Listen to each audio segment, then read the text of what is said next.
ನೀವು ಪದೇ ಪದೇ ಫೋನ್ ನಂಬರ್ ಚೇಂಜ್ ಮಾಡ್ತೀರಾ, ನಿಮಗೆ ಬರೋ OTPಗಳು ಇನ್ನೂ ಕೂಡ ನಿಮ್ಮ ಹಳೆಯ ನಂಬರ್ಗೆ ಹೋಗ್ತಾ ಇದೆಯಾ? ಹಾಗಿದ್ರೆ ನೀವು ಈ ಅಪ್ಡೇಟ್ ಅನ್ನ ಮಾಡಲೇಬೇಕು. ಹೌದು, ಬಹಳ ಮಂದಿ ಏನ್ ಮಾಡ್ತಾರೆ ಅಂತ ಹೇಳಿದ್ರೆ ತಮ್ಮ ಫೋನ್ ನಂಬರ್ ಅನ್ನ ಚೇಂಜ್ ಮಾಡ್ತಿರ್ತಾರೆ. ಆದ್ರೆ ಹೊಸ ನಂಬರ್ ಆಧಾರ್ಗೆ ಲಿಂಕ್ ಆಗದೇ ಇರೋದ್ರಿಂದ ಅವರಿಗೆ ಬರಬೇಕಾದಂತ ಆಧಾರ್ OTPಗಳು ಇನ್ನೂ ಕೂಡ ಹಳೆಯ ನಂಬರ್ಗೆ ಹೋಗ್ತಾ ಇರುತ್ತೆ. ಇದಕ್ಕೊಂದು ಸುಲಭ ಪರಿಹಾರ ಬಂದಿದೆ.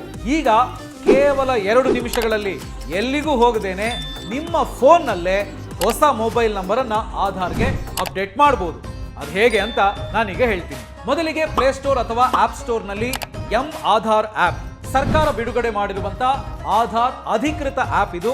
ಇದನ್ನ ಡೌನ್ಲೋಡ್ ಮಾಡಿ, ಆಪ್ ಓಪನ್ ಮಾಡಿ, ನಿಮ್ಮ ಆಧಾರ್ ನಂಬರ್ ಅನ್ನ ಎಂಟರ್ ಮಾಡಿ, ಅಥೆಂಟಿಕೇಶನ್ ಕೊಡಿ. ಅಲ್ಲೇ ನಿಮ್ಮ ಆಧಾರ್ QR ಕೋಡ್ ರೂಪದಲ್ಲಿ ಕಾಣಿಸುತ್ತೆ.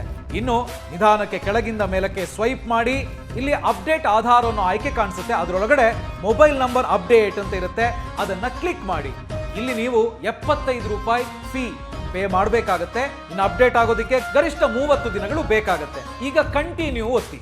ಮೊದಲು ನಿಮ್ಮ ಹಳೆಯ ನಂಬರ್ ತೋರಿಸುತ್ತೆ, ಕೆಳಗೆ ನಿಮ್ಮ ಹೊಸ ಫೋನ್ ನಂಬರ್ ಅನ್ನ ಟೈಪ್ ಮಾಡಿ. ಹೊಸ ನಂಬರಿಗೆ OTP ಬರುತ್ತೆ. ಆ OTP ಅನ್ನ ಹಾಕಿ ಫೇಸ್ ಅಥೆಂಟಿಕೇಶನ್ ಕೇಳುತ್ತೆ, ಅದನ್ನ ಮುಗಿಸಿ 75 ರೂಪಾಯಿ ಪೇ ಮಾಡಿದ್ರೆ ಆಯ್ತು, ಪ್ರಕ್ರಿಯೆ ಕಂಪ್ಲೀಟ್ ಆಗುತ್ತೆ. 30 ದಿನಗಳಲ್ಲಿ ನಿಮ್ಮ ಹೊಸ ನಂಬರ್ ಆಧಾರ್ಗೆ ಅಪ್ಡೇಟ್ ಆಗ್ಬಿಡುತ್ತೆ. ಮುಂದೆ ಎಲ್ಲ ಆಧಾರ್ OTPಗಳು ಹೊಸ ನಂಬರಿಗೆ ಮಾತ್ರ ಬರುತ್ತೆ. ಸೊ ಈ ಇನ್ಫಾರ್ಮೇಶನ್ ನಿಮಗೆ ಇಷ್ಟ ಆಗಿದೆ ಅಂದ್ರೆ ತಪ್ಪದೆ ಎಲ್ರಿಗೂ ಕೂಡ ಶೇರ್ ಮಾಡಿ. Boss Vala, B the boss.